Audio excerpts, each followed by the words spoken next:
Hello and welcome back to Lutheran Witness Podcast. I'm your host, Roy Askins. Here on the Lutheran Witness Podcast, we share for you the content, read for you the content on the Lutheran Witness website, usually.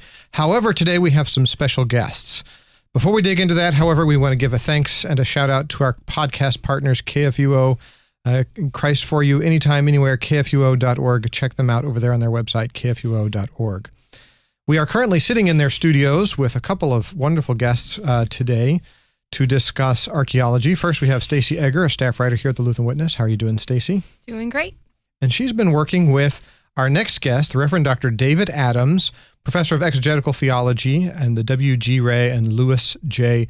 Recht Ziegel, professor of biblical studies and exegetical theology. So welcome, Dr. Adams. How are you doing? Fine. It's great to be here with you. Thank you. Thank you. So Dr. Adams has written an article for our September issue of the Lutheran Witness on archaeology, the limits of archaeology, and kind of how we understand what archaeology can reveal to us about about the scriptures and what we believe. And so what we have here is a discussion between Stacy and Dr. Adams about some of these limits. So Stacy, I'm going to punt it over to you and let you run. All right, thank you. So first of all, Dr. Adams, I'd just like to start out by asking you, you're a professor of theology, of exegetical theology. Yeah, and just call me David if you don't mind. All right, sure. So what is your history with, your experience with archaeological work? What got you interested in it, and what experiences have you had in that area? Yeah, well, I think the first thing that I'd want to say is I'm not an archaeologist, okay? Mm-hmm. You know, there are actually very few full-time archaeologists. Most people who are archaeologists do something else. They work for museums or they teach, because archaeology is really expensive to do, and it's never done year-round. So it's only done in seasons of 3 to 8 weeks, you know, typically on most excavations. And then the people who are in charge spend the rest of the time either analyzing or preparing for the next year, and they do other things alongside. Now, I'm not even that. I'm just a seminary professor. I teach Old Testament. And on the other hand, I spent 1 year in Syria at a place called Karkur, which is kind of in north-central Syria. It was an excavation headed by LCMS Lutheran, who's now passed away, and it was the place of an important battle in 853 BC where the Assyrians were invading, and there was a coalition of forces that got together to block the Assyrians. And the only record we have is the Assyrian record, and they said they won a great victory so that the whole plain and the river was full of bodies. You could walk across it. But interestingly, They turned around and went back to Nineveh and didn't come back for 1,000 years. I'm sorry, 100 years. So maybe the victory wasn't quite as overwhelming as they suggested. But anyway, I worked there for a year, and then 4 years in Israel at a place called Khirbet Qeiyafa. The name won't be known to anybody because it's a modern Arabic name. We don't really know what the name of the site was in the Bible, although I wrote the chapter in the excavation report that suggests that it was most likely a place mentioned a few times in the Bible called Sha'araim. But it's better known because it was the location where David and Goliath fought. Oh, cool. It's a military fort. It's not a village. It's a dedicated military site built up on top of the hill. And if you remember 1 Samuel 17, Goliath looks up and says, "Who will come down and fight me?" And, of course, David then goes up there to try on Saul's armor and decided not to wear it and goes back down, and the rest is history, as they say. But I worked there for 4 years with Joseph Garfinkel, who's professor of archaeology at Hebrew University in Jerusalem. So that's kind of my background. I don't do active excavation work right now, mostly because I came down with cancer a few years ago, and that I had to stop for a few years and never really kind of got back. I was hoping to do something this summer, but things didn't quite work out. You made an interesting statement, and I think most people probably aren't aware of this, that there's a season for archaeology. What does that mean? Like, why is there a season? Yeah, well, mostly it's cost. Okay. Because at Qeiyafa, we worked for 8 weeks, and this was a decade ago. And at that time, it cost about $70,000 a year to operate the excavation for 8 weeks. And that was with nobody getting paid because all the help is volunteer.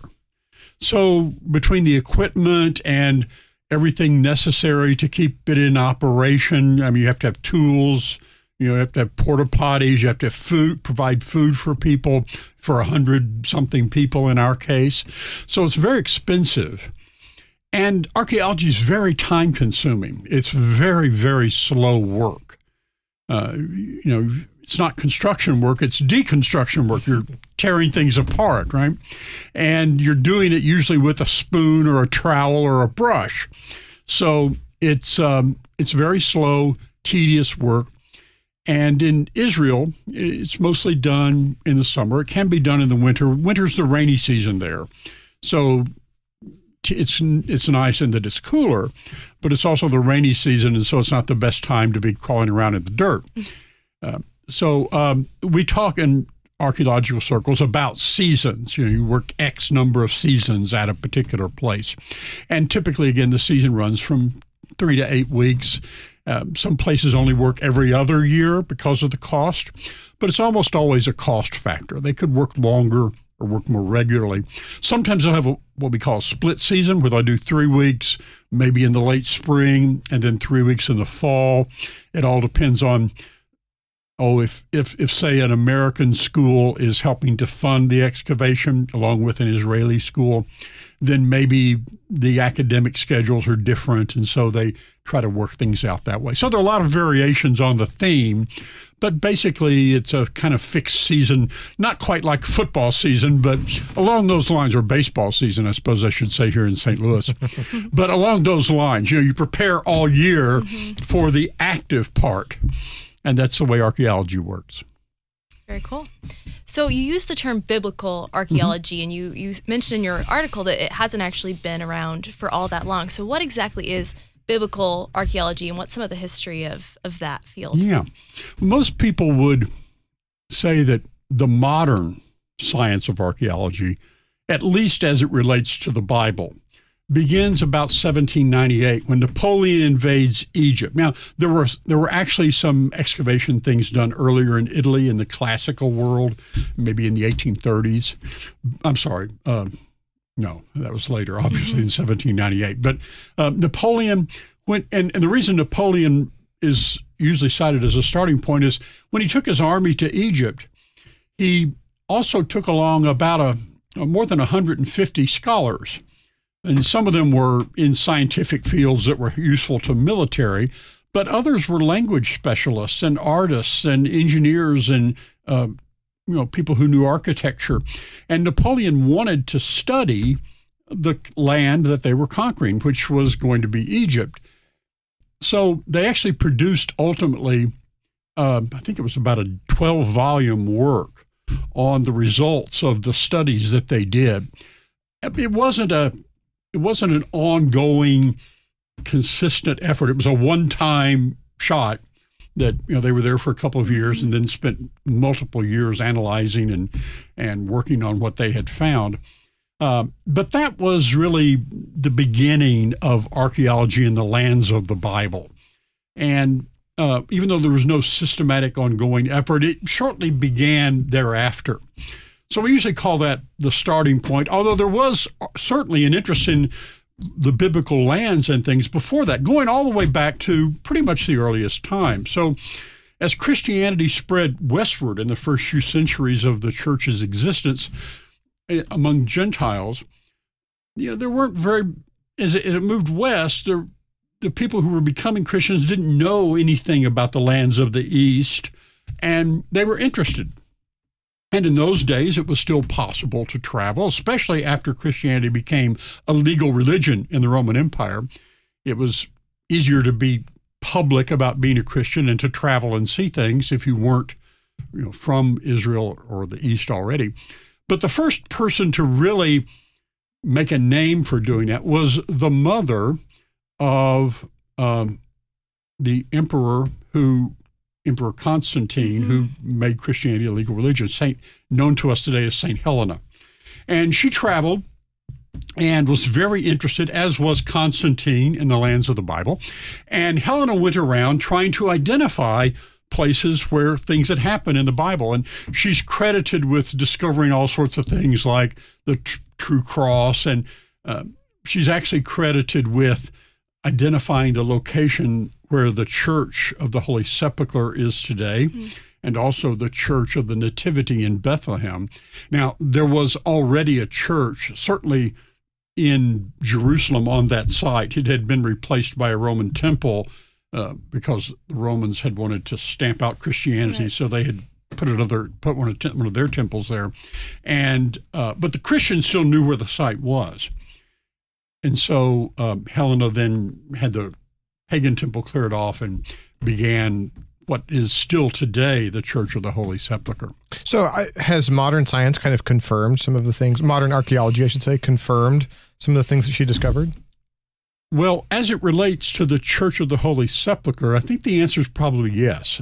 I think after some work that's been done there in the last 20 years especially, I think the majority of the people are satisfied that it's by far and away the most likely location for Jesus' death and burial. And there are some very positive things that have come out of the study of not so much the physical structure of the church, but the actual small building inside the church that covered what was the place where Jesus was buried. It's called the Edicule. And they did some work on the foundations of that and discovered that they go back to very early times. And so there are some other factors as well. But I think probably most people who take a fair look at it would say the chances are, in archaeology, you never really know, right? So I always, when I talk to students, I always speak in terms of percentages. And I'd say the chances of the Church of the Holy Sepulchre being on the site where Jesus was buried, was crucified and buried, are probably 85% or higher. Wow. That'd be what I would say. So some of Helena's other claims are not as fully verified. I'm not quite so sure about the Church of the Nativity. There is certainly a grotto there that is the traditional location of Jesus' birth, but there's less hard evidence probably to back that up. But again, it was a place where there was a Christian community that had been there from earliest times, and that was what they knew.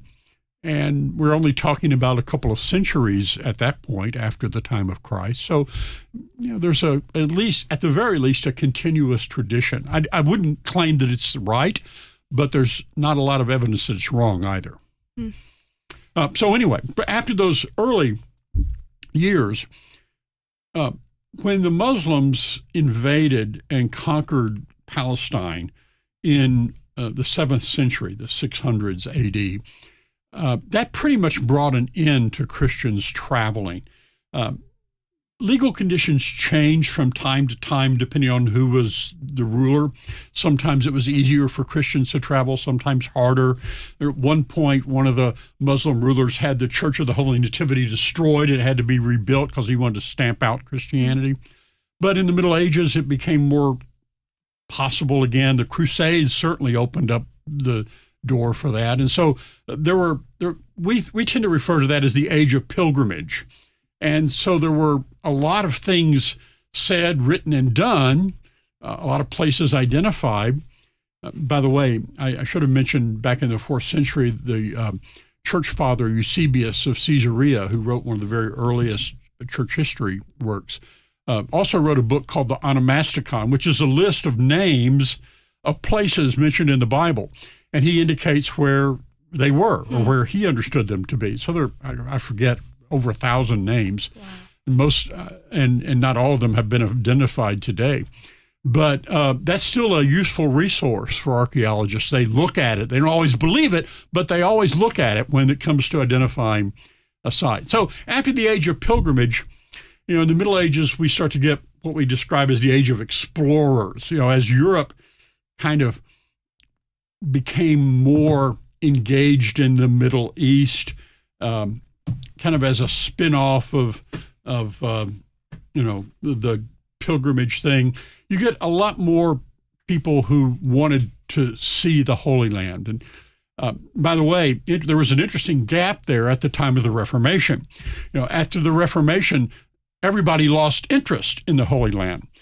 And the reason that they did, the reason that Protestants did not pursue any interest in the Holy Land was because Catholic pilgrimage was seen as a spiritual exercise by which people earned merit, and the Protestants were not interested in that.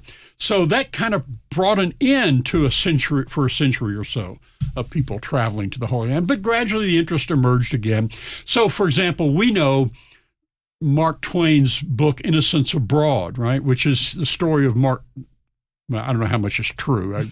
I've read it, but I'm not sure it's all true. In any case, it's Mark Twain and some other pilgrims from America traveling in the Holy Land. So that kind of illustrates what was happening at that point in history. That there was a return to not pilgrimage so much in the medieval spiritual sense, but just a revived interest in the Holy Land. And this then led in the 19th century to two developments. One was the museum building period, where the major museums, especially in Europe, like the British Museum and the Louvre and the Berlin Museum, sent representatives to all the lands to collect things for their museum collections. And those people also dug and excavated. And that's really kind of the beginning of more systematic archaeology. So you get people, for example, digging up Nineveh and bringing these large stone lions back that were at the gates of the, to the city. And now you can go to London in the British Museum and see them there because they were brought back by Rawlinson, I think, at the time. So you get that development happening, and that's why so many of the things that are of interest are in London, in Paris, and in Berlin. The other thing that began to happen, and by the way, some of those museum representatives were probably best described as well-educated, articulate academic thieves. They didn't always necessarily maintain a high ethical standard in how they collected material for those museums, but that's another issue. That led, in any case, to the beginnings of more systematic, planned, organized study. And probably the person who's most regularly associated with that is a British scholar by the name of Flinders Petrie, who began working mostly in the 1890s, first in Egypt and later in Palestine. And along with that, we had the founding of academic societies like the American School for Oriental Research and the Palestine Exploration Fund that funded work. And this kind of led to really the development of what we think of as the golden age of archaeology between the two world wars, where things were being excavated. There were tremendous developments in technique and what people were learning. And then after there was a hiatus at the Second World War, after the World War II, that is, we typically divide things at 1967, the Six-Day War, founding of the State of Israel. And this period was obviously one of increased activity that continues on today. And so that's kind of I'm not sure it's a quick look, but it's probably more than you wanted to know. But it illustrates the way that archaeology has developed in somewhat of a haphazard fashion, and the role that Christian faith has had in being one of the driving factors that made people interested in the lands of the Bible at all. Yeah, I'm curious about that today. You're talking about early on in the history of archaeology, it's driven by these Christians who, Constantine and Helena, who are reading the Bible and they're trying to find these specific things that are mentioned, very much an endeavor of faith. Today, would you say biblical archaeology, how many biblical archaeologists, how many people on these digs are Christians? Is there any tension between the ones that are and aren't? And what's the relationship today between the whole endeavor of these excavations and Scripture, the text of Scripture itself? Well, I don't think there's tension. There's sometimes disagreement about interpretation, right? But it doesn't usually descend to the personal level. Christians don't really do archaeology differently from anybody else. And I mean, the technique is the technique. I mean, there's only so many different ways you can dig in the dirt, right? So the technique is the same. We follow the same standards. Where things differ is in interpretation. And this leads to probably what is the most important thing that most people need to know about archaeology. and that is that archaeology never proves anything. Let me repeat that. Archaeology never proves anything. What archaeology does is provide data. It provides information. And those facts, that data, that information has to be interpreted, because you never have the whole story. We only have little bits and pieces. And how you put those bits and pieces together and the imaginative world that you reconstruct depends a lot on your presuppositions. For example, how much do you trust written sources like the Bible? Some people, and this isn't necessarily even a conservative liberal thing, although when it comes to the Bible, it is more that way. But even outside the Bible, some people just don't trust written sources. I mentioned the Assyrian account earlier of the battle at Karkur. That kind of thing leads people not to trust necessarily the Assyrian records on military history, since they never apparently lost a battle in the entire history of the empire over several thousand years. So because of that, by that I mean the way that you think about the relationship between written material and the things you find in the dirt, there are differences in how you put the pieces together. So when somebody tells me, that they say, oh, archaeology has disproved the Bible, or alternately, archaeology has proved the Bible, my immediate thought is they haven't told me anything about archaeology, or they haven't told me anything about the Bible. What they've done is tell me something about themselves and their presuppositions, because it's the way that we find the same things in the dirt. We all know what's there. What's in the dirt is fact, right? If you find a pot in that particular location, it's that piece of pottery. That's a fact. Now, it doesn't help you explain how it got there or who used it. Those are matters of interpretation that you have to balance what you know from this site versus what you know from other sites, what you know from written sources, either in the Bible or not, and how you value those sources relative to one another. So it's not that the archaeology is different. It's that what you do with the data is different. I suggest in the article there are kind of two big different lenses through which people look at things archaeologically. One is through the lens of history. Archaeology as it helps us understand history.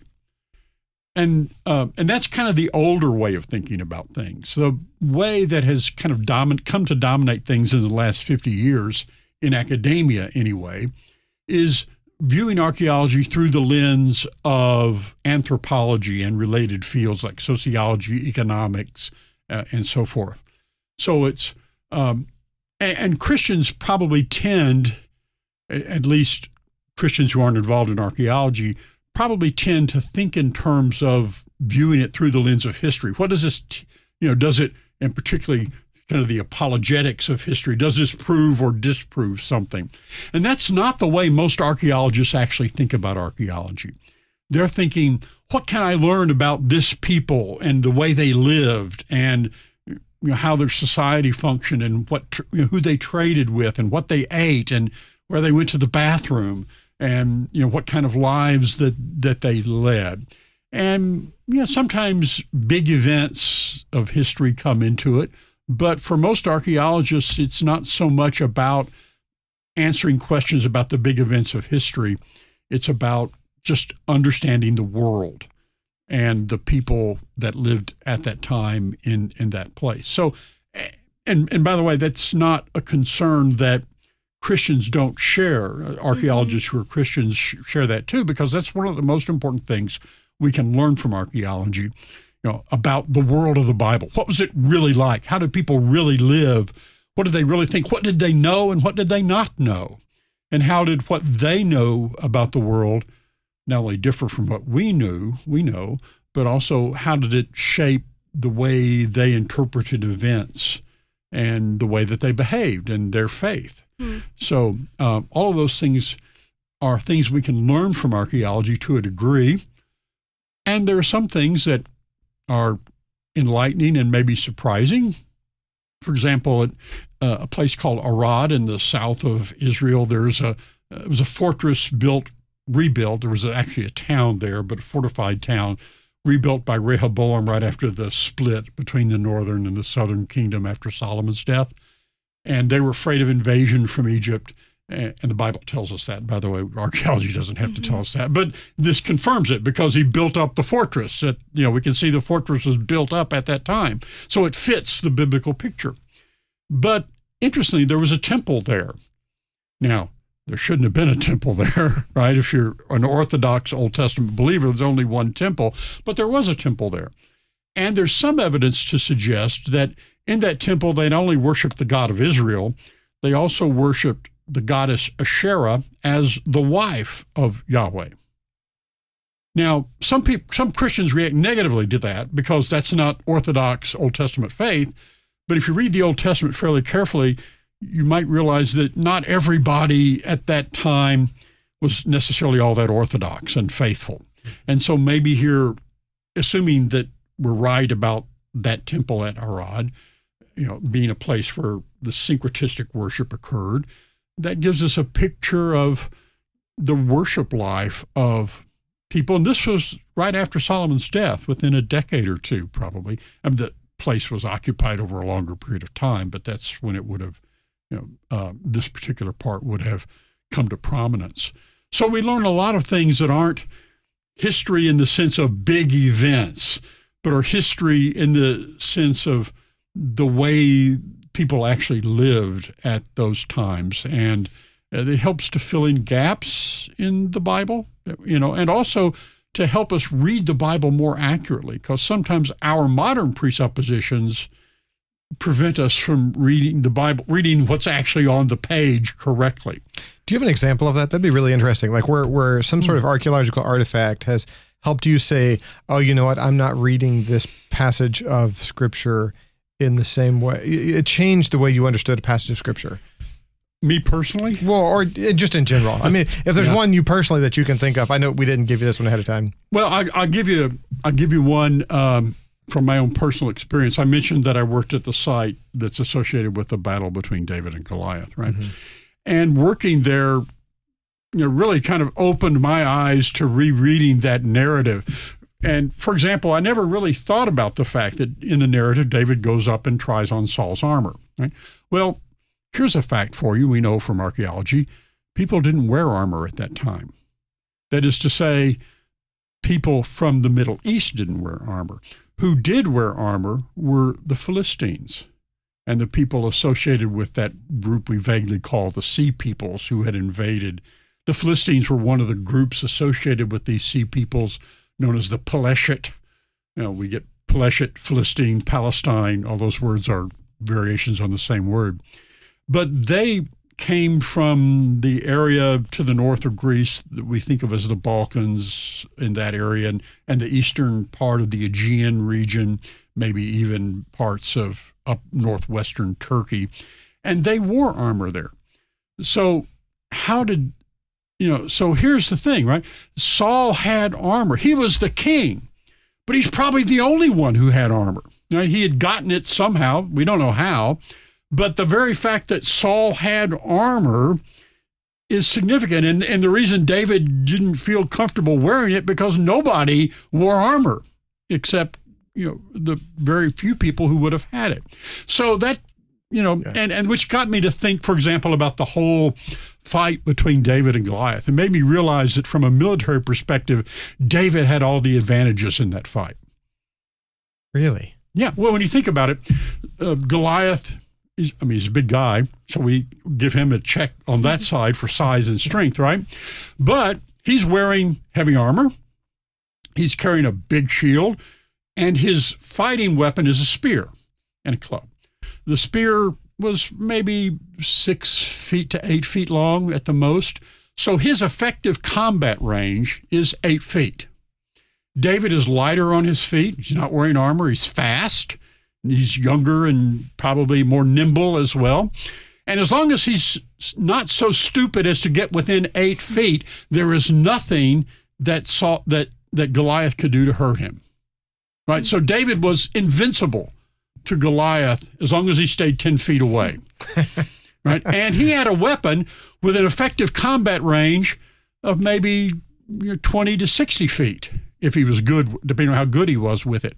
So that, by the way, this doesn't in any way diminish the miraculous nature that God worked through him, because the text doesn't really present it as a miracle. It just describes what happened and says that God was with him and, and guided him as it happened. So in some ways, being exposed to that has helped me realize that, yes, God was with David and blessed him, and he was victorious in that fight.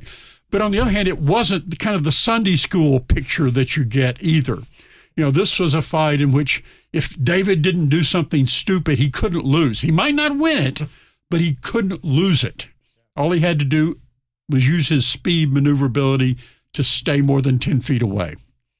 So that's a personal example. And it's not necessarily one that's profoundly theological in any way, but it's opened my eyes to reading the Bible in a richer, fuller, more understanding way. At least that one episode. So you mentioned a while back people coming to you and saying, "Oh, well, this disproves the Bible," and you said, it can't disprove or prove anything. But what are maybe some examples of some evidence that has contradicted or had tension with the biblical account, and then how do Christians react to handle discoveries like that? Well, when it comes to these kind of things, I think you have to make a distinction. There are really two different problems here. One is the problem of what we don't find. Okay? I'll give you an example of that. In the last 60 years or so, there was a growing movement in academia that suggested that the Bible's narrative about how kingship arose in Israel was false. That is, the Bible, suggests that Saul became king and then David. And this happened maybe starting around 1050 BC. David comes in just a little before 1000 BC, and then he and Solomon rule through the early 900s. So, but archaeologically, there was no evidence to support the idea of kingship in Judah in the south at that time. So academics began to argue that the Bible's picture was wrong, that kingship may have arisen originally in the north, and if there were such a person as David and Solomon, there probably weren't. They probably didn't even exist. But if they existed, they were probably local tribal chieftains whose fame got blown up out of proportion by later generations. So that's the argument that you see arising, and it has its roots in the fact that nothing had been found to suggest that there was a king in the south, because Israelites didn't, at least we haven't found very many monumental buildings and things like that. So in the 1990s, things began to change. First major development was the discovery in Dan, that city that's kind of the northern boundary of biblical Israel. There was a little tablet found that mentioned the house of David. Now, some of those academics who didn't believe that David existed tried to explain it as the house, that is, temple of Dud, a god named Dud, D-W-D. And, of course, we know of no god by that name anywhere in the ancient world. It was a pretty weak attempt to avoid the obvious, right? Because the context of this tablet is talking about political things. It's not talking about temples. So it was a pretty weak attempt, but they made a valiant effort. And most fairly liberal scholars began to say, well, okay, maybe there was, maybe it was just a little later, and so forth. But there probably at least was a historical David. Well, then later in the 1990s or through the 2000s, an Israeli archaeologist, Eliat Mazar, the daughter of a very famous, even more famous Israeli archaeologist, was doing excavation just south of the Temple Mound on what was known to archaeologists as the large stone structure. And turns out from the things that she found that it was probably almost certainly a palace, and probably dates from the time of David and Solomon. Now, we know from the Bible that that particular location was not the location of the palace that Solomon built, which was to the west. To the south was the place where David's palace was built. And so the Israeli archaeologist Elliot Mazar claimed that this was a palace of David. And I think she's probably right. But even if she's not right, it was a palace. Nobody debates that anymore. It may have been a fortified place, but it was certainly a palace also. So that suggests that there was kingship in Israel. And then we get to the place where I excavated at Kiryat Keiafa, starting in 2008. It was my first year there, first full year there of anybody. It was the year the excavation started. But it turns out to be a dedicated military base that took hundreds of thousands of pounds of stone to be moved to build it. So this is not the sort of thing that a few farmers throw up on the weekend to protect their sheep, right? It's a border fortress guarding the border between Judah and the Philistines. And it had a garrison for at least a generation, and it was a pretty powerfully fortified place. And so it required, and all archaeologists would agree with this, that building that kind of thing is prima facie evidence of some strong central political control, because nobody's going to do that kind of work, just because they're bored. So it takes somebody with money and or power or both to get that kind of job done, because it's the ancient equivalent of building an aircraft carrier. Right? It takes several years to build, and a number of people you've got to manage and control their labor. So again, now we have, we did carbon-14 dating of that site that probably suggests that the end of its period of use was 1000 BC plus or minus 25 years. So 1000 BC is the beginning of David's reign. So this place was used right at the time of David, a little before that and probably a little after, and then it was abandoned. So this suggests that there was some centralized power in Israel at the very time that the Bible suggests that kingship is emerging or has emerged in the South. So now it's pretty hard to argue that the biblical picture of the development of kingship is wrong. Some people still try, but again, it's a fairly weak argument now. We found enough stuff that it helps to fill in that gap, the archaeological gap. So the problem, to get back to your question, was what we had not found, right? And people argued the Bible was wrong because we didn't find what we expected to find. And of course, every archaeologist knows I just missed that feeling, right? When I was one day working, we had a guest, a young woman who was an Israeli student at a university there, who came and excavated with us all day. Spent an entire day. She had her little corner she worked in. She worked really hard. It was hot, sweaty, miserable work all day long. She worked as hard as she could and found nothing all day long. Went away kind of disappointed. The next morning, she didn't come back, so somebody else was working there. They hadn't worked half an hour. They'd gone down maybe another inch and found the most beautiful little broken pottery, and they were jumping up and down and all happy. So the problem with archaeology is what you find and what you don't find is, humanly speaking, accident, right? That woman, she didn't find that pot. It was there the whole time. She just missed it by an inch, and you don't know what is off to the left or off to the right, a foot or an inch, or is a little deeper down, because archaeologists never excavate an entire site. It's rare for a site to be excavated more than about 10% because it's expensive, it's time-consuming, and we want to leave something behind for 100 years from now when people have better technology and can maybe understand the site better than we can because of advances. So it's partially by design that you don't excavate the whole thing. But that means all of our data is always partial. So we have a saying in archaeology that absence of evidence is not evidence of absence. That is, because you don't find something doesn't mean there's nothing there to find or that there wasn't something there.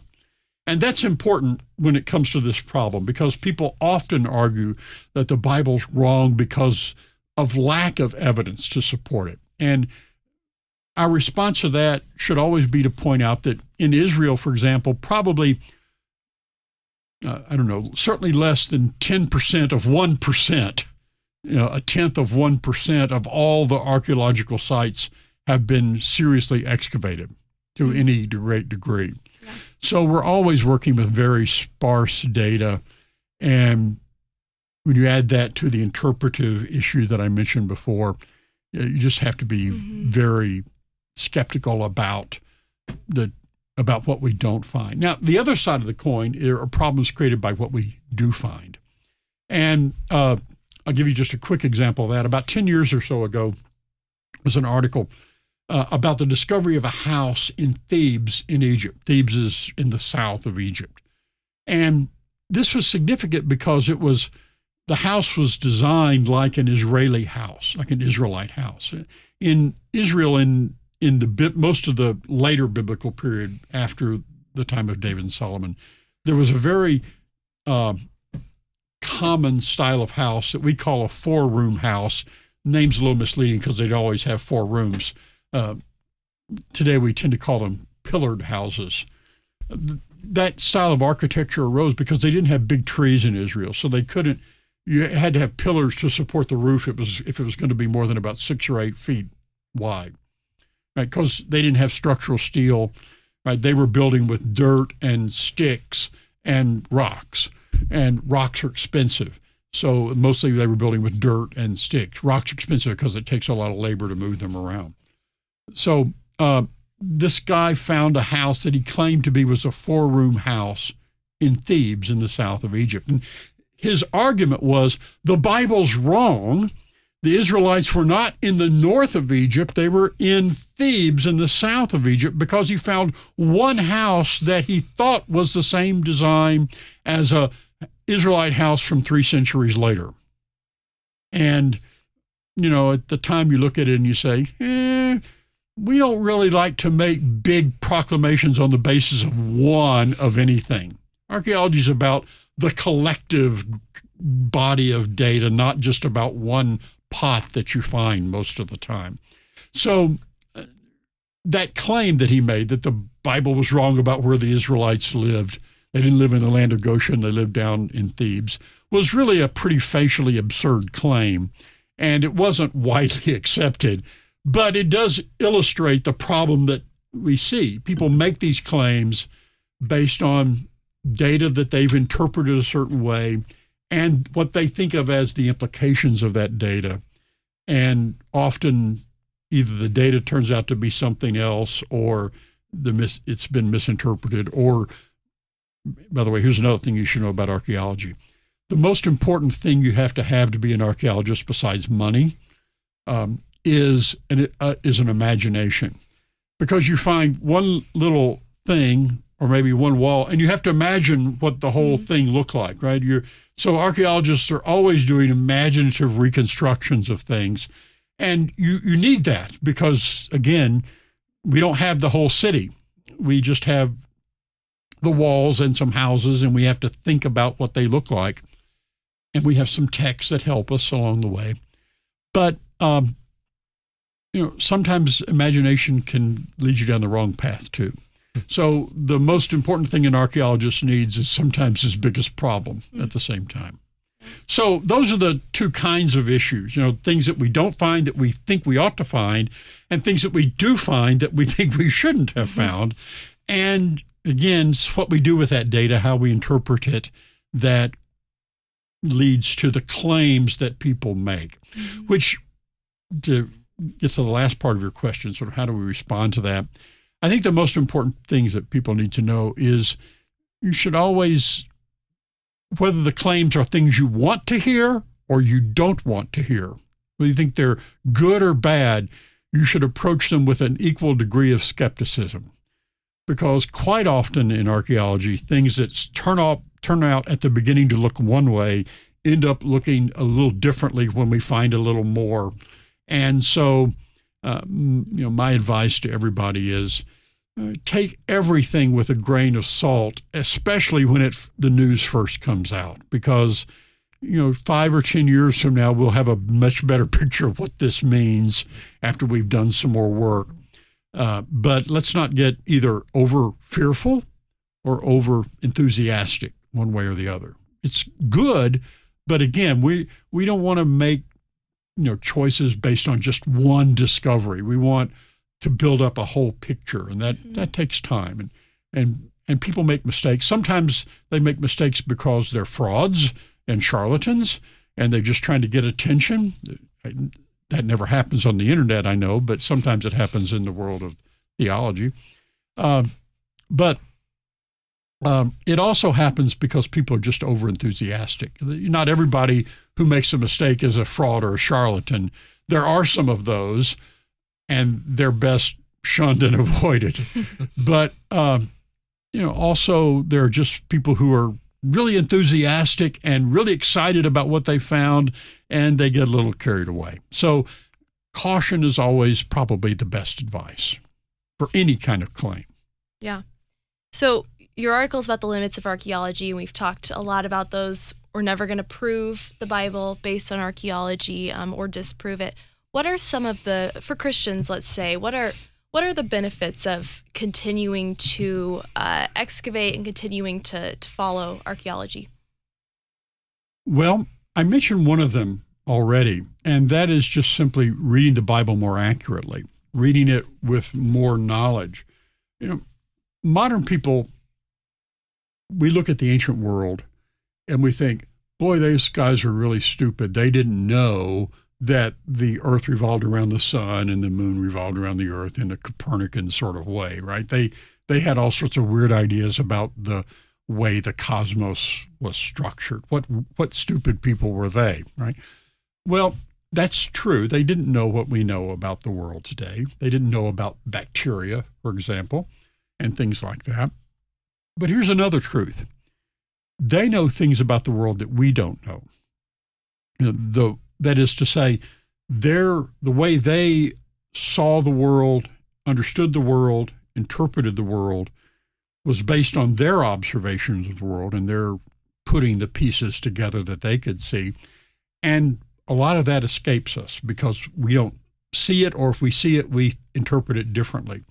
So the first thing that I try to emphasize is that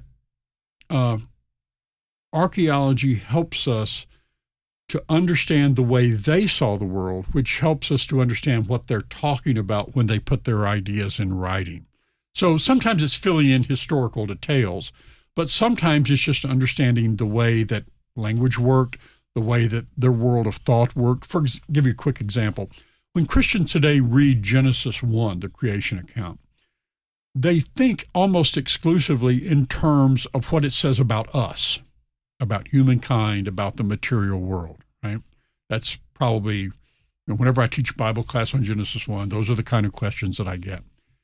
But that's not the way that an ancient Israelite would have read Genesis 1. They would have, of course, been interested in that, but the thing that they would have taken away is what it says about God, what it says about Israel's God, and how Israel's God is different from the gods of the ancient world as they're depicted in the so-called creation accounts from Mesopotamia and Egypt.